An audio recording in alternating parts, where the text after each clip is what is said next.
Pessoal, nós vamos começar agora a resolver algumas questões de concursos anteriores sobre as normas de auditoria da Intosai. E lembro o que eu já falei em outro vídeo quando fomos comentar questões do IA.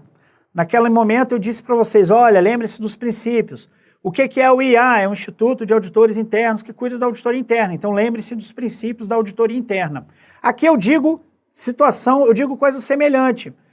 Nós vamos tratar de normas de auditoria relevantes em relação ao controle externo da administração pública, já que a Intosai é uma entidade internacional, apolítica, independente, autônoma, que trata, ou melhor, que reúne as entidades de fiscalização superiores dos países membros da ONU.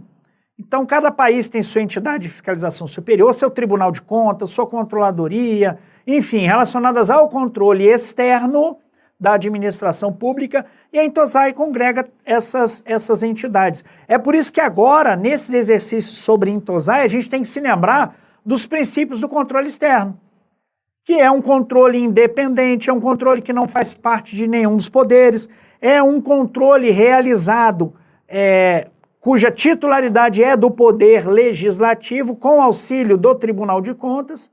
Então, nesse sentido, o Tribunal de Contas é um órgão de assessoramento técnico do Poder Legislativo, que tem competências próprias, competências exclusivas em relação ao controle externo. Então, é muito importante que a gente tenha esses princípios em mente quando for fazer o exercício. Porque senão, da mesma forma na prova, porque senão o candidato chega na prova, olha, de acordo com as normas de auditoria da Intosai, aí já entra em desespero. Ah, mas eu não lembro, eu não decorei as normas, não deu tempo de me aprofundar. Não tem problema, tenta lembrar dos princípios da matéria que vocês vão longe em relação a essas questões. Vamos para os slides agora que a gente vai para a questão número 1, que diz o seguinte: as entidades fiscalizadoras superiores ou de fiscalização superiores que compõem a Organização Internacional das Entidades de Fiscalização Superiores, a Intosai, ou seja, o candidato bate o olho aqui e ele fala controle externo, não é isso?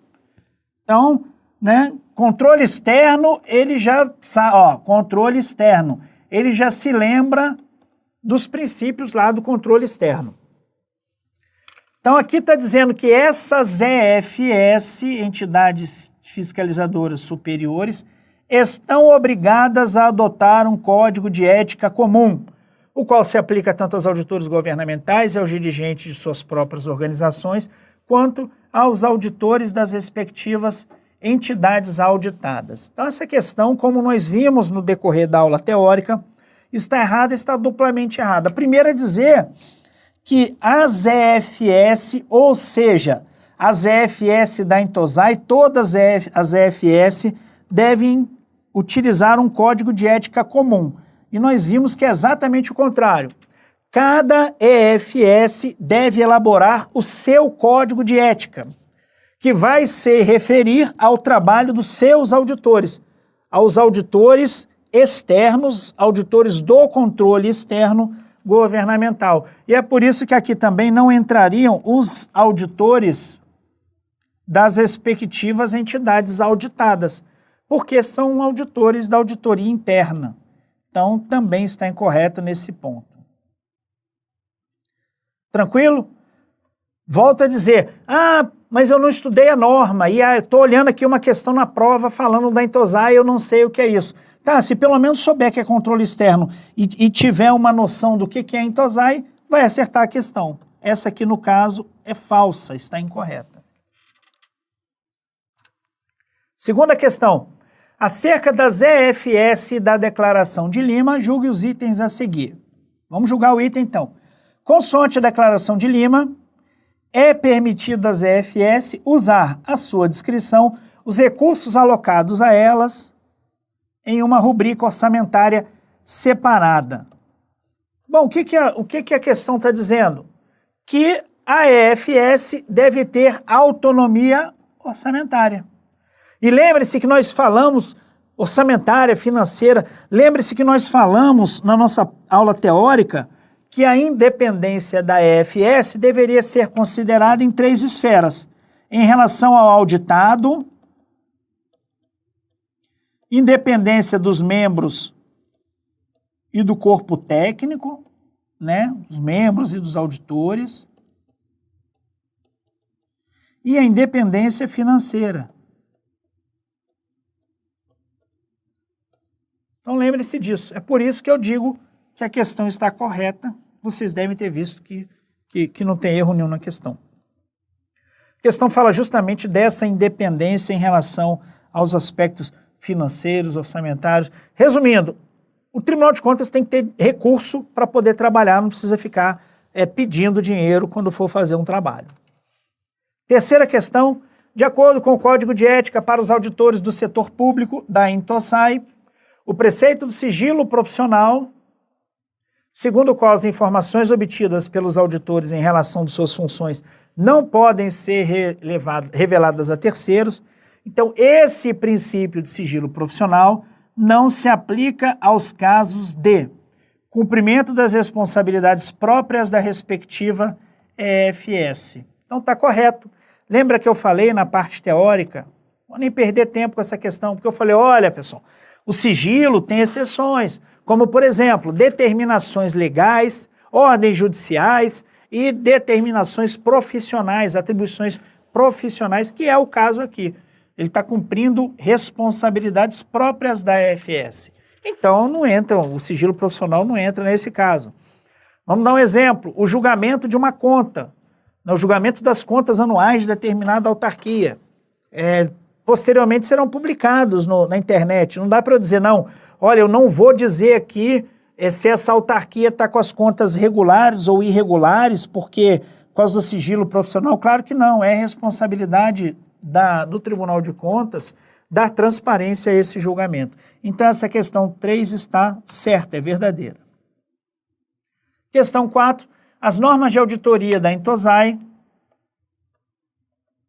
consideram que a supervisão é essencial para garantir a consecução dos objetivos de auditoria e a manutenção da qualidade do trabalho. Até aqui tem alguma coisa errada? Não, né? Tem nada de errado. O candidato vai lendo, não pode ficar querendo procurar erro em tudo que lê. Ele lê com tranquilidade e ele vai chegar à conclusão de que até aqui não tem erro assertivo. E deve ser orientada tanto para o conteúdo quanto para o método de auditoria, o que pressupõe sua realização na conformidade das normas e práticas da EFS. E aí é a pergunta que eu faço, alguém viu algum erro aqui? Vamos de novo. As normas da INTOSAI consideram que a supervisão é essencial para garantir a consecução dos trabalhos de auditoria e a manutenção da qualidade, e deve ser orientada tanto para o conteúdo quanto para o método de auditoria, o que pressupõe sua realização na conformidade das normas e práticas da EFS. Perfeita, não tem nada para corrigir aqui. 5. Julgue os itens a seguir relativos às EFS e à Declaração de Lima. O fato de órgãos e entidades governamentais serem objeto do controle exercido por uma EFS não implica subordinação. Até aqui está certo, né? O fato do órgão e entidade ser objeto de controle não quer dizer que esse órgão governamental é subordinado à EFS. Né? A autarquia não é subordinada ao Tribunal de Contas. De tal maneira que eles possam isentar-se de responsabilidades em relação às suas operações e decisões. Se, entretanto, em vez de recomendações, a EFS emitir resoluções ou atos similares, o seu cumprimento se tornará obrigatório. Pessoal, a banca escreveu tudo isso para perguntar o seguinte: as normas das EFS, ou seja, as normas emitidas pelas EFS, são obrigatórias, são de cumprimento obrigatório? E a resposta que eu dou para vocês, aí eu pergunto, são obrigatórias? Quando o Tribunal de Contas edita uma resolução, por exemplo, seu regimento interno, que vem por meio de resolução. Essas resoluções ou atos similares, como, por exemplo, instruções normativas, decisões normativas, acórdãos, são obrigatórios, são de cumprimento obrigatório? Sim, claro que são.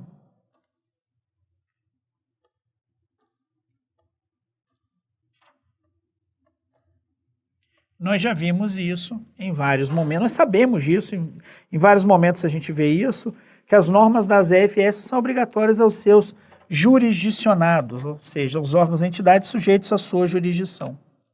Então, essa questão número 5 está correta, é verdadeira. Questão número 6, as obras, vamos pular a introdução, né? As obras públicas em geral, por envolverem recursos consideráveis, requerem atenção especial. Até aqui, tranquilo?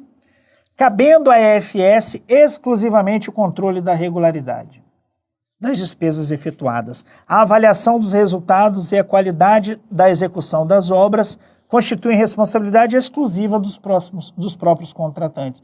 Pessoal, isso aí tá claro que está errado, né? Se eu tenho auditorias de regularidade e auditorias operacionais, quer dizer que além da regularidade, eu vou verificar também o resultado, né? O resultado eu vejo por meio da auditoria operacional. Então não faz sentido isso que está colocado na questão.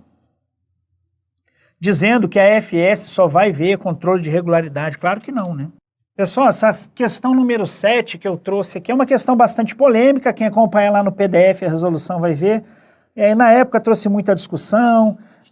Eu discordei. Como eu já disse para vocês, nem sempre a gente concorda com a banca, embora faça mal à saúde discordar da banca. Mas na época eu discordei, enfim. Eu vou colocar logo o gabarito aqui, os comentários estão no PDF.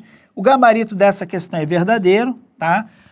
Linhas gerais, a banca está dizendo o seguinte, que olha, a denominação da auditoria de otimização de recursos se insere juntamente com a auditoria de regularidade no âmbito geral da fiscalização pública. Está dizendo que as auditorias governamentais são denominadas auditoria de otimização de recursos e auditoria de regularidade. Tá ok? Esse é o gabarito. Vamos chamar de jurisprudência da banca? Pode ser. Vamos dizer que em 2008 o CESP considerou que as auditorias governamentais seriam denominadas, teriam duas denominações, otimização de recursos, mais voltados para o desempenho, ou seja, otimizar os recursos, e auditoria de regularidade, que é em relação ao cumprimento das normas, né? Legalidade, legitimidade, enfim. Tá ok? Não vou me aprofundar nessa questão polêmica aqui no vídeo, não. Vamos para a 8ª, então. A exemplo da auditoria no setor privado, as entidades públicas auditadas devem manter uma relação de cliente com a entidade de fiscalização superior. Não é uma relação de cliente, né? Relação de cliente, né? Não há contratação, na entidade privada, o que vai ser auditado é discutido anteriormente com a administração, né? Uma contratação, vai haver um contrato de prestação de serviços. No setor público não existe isso, né? Não existe essa contratação. Prosseguindo, nesse sentido, ao levar em consideração as opiniões da administração em suas conclusões e recomendações, a EFS assume perante essa administração quaisquer responsabilidades quanto ao âmbito ou à natureza de sua auditoria. Também não. Então, a EFS não assume perante a administração a responsabilidade quanto ao âmbito ou à natureza da auditoria. Por quê?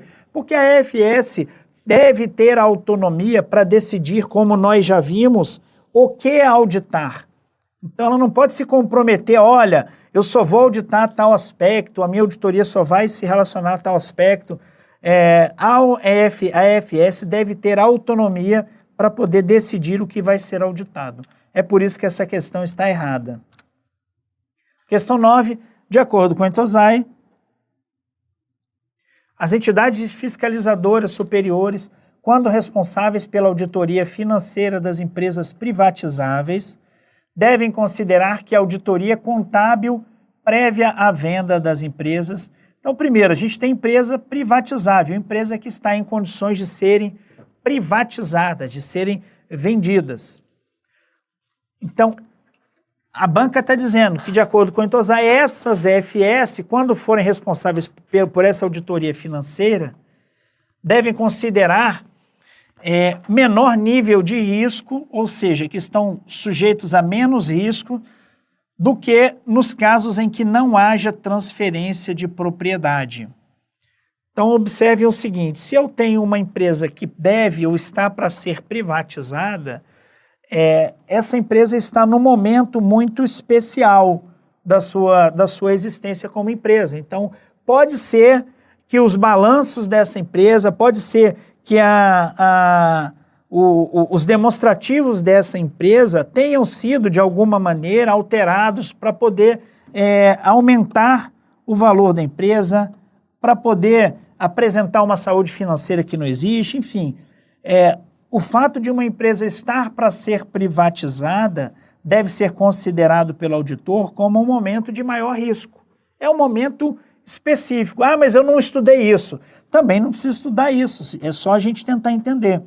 Eu tenho uma empresa que vai ser privatizada, a auditoria prévia a essa privatização, ela tem um nível de risco maior ou menor? Né? Regra geral, ela vai ter um nível de risco maior, por isso que essa questão também está errada. Questão 10.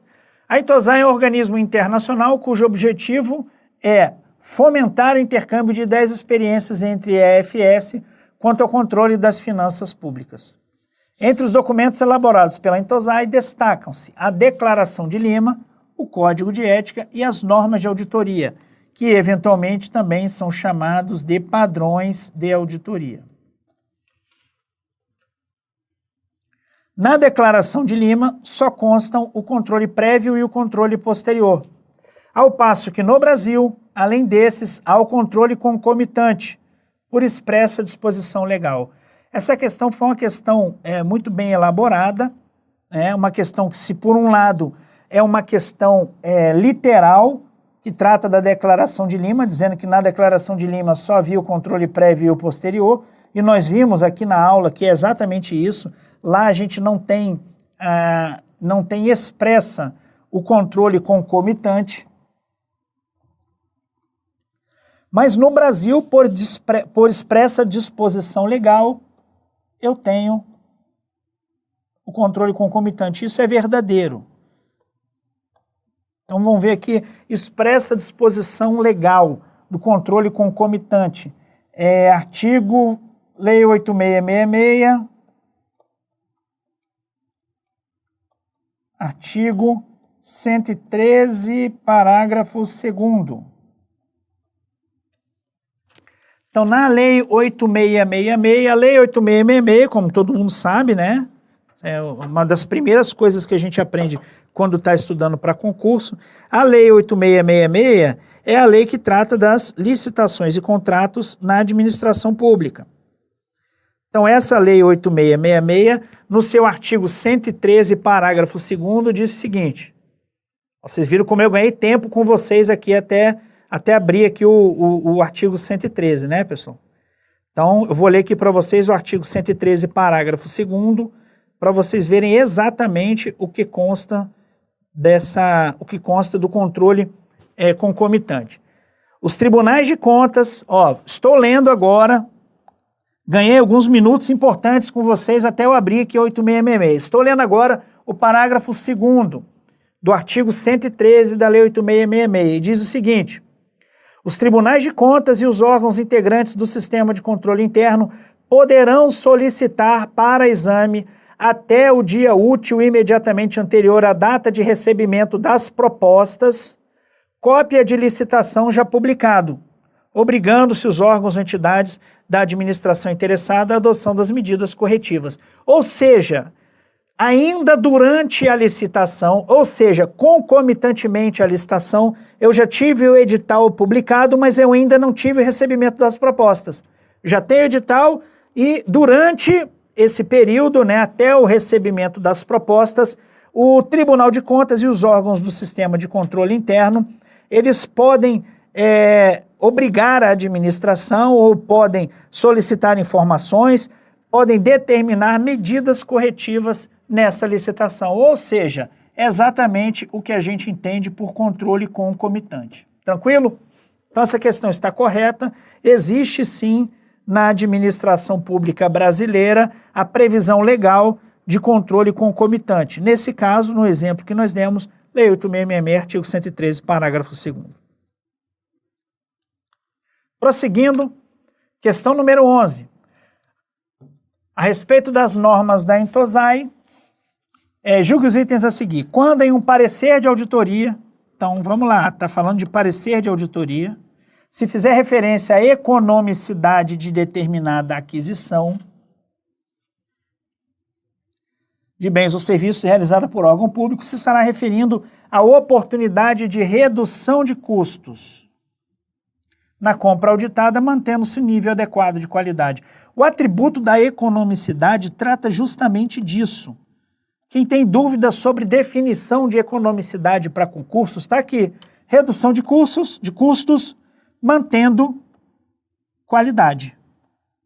Ok? Então essa é a definição de economicidade para os nossos concursos públicos, questão verdadeira.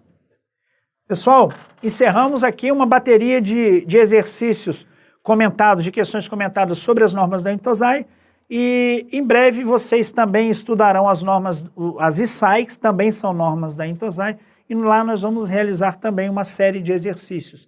Eu sugiro que vocês, ao realizarem os exercícios, tanto das normas de auditoria da Intosai quanto das ISAI, já tenham estudado ambas as normas.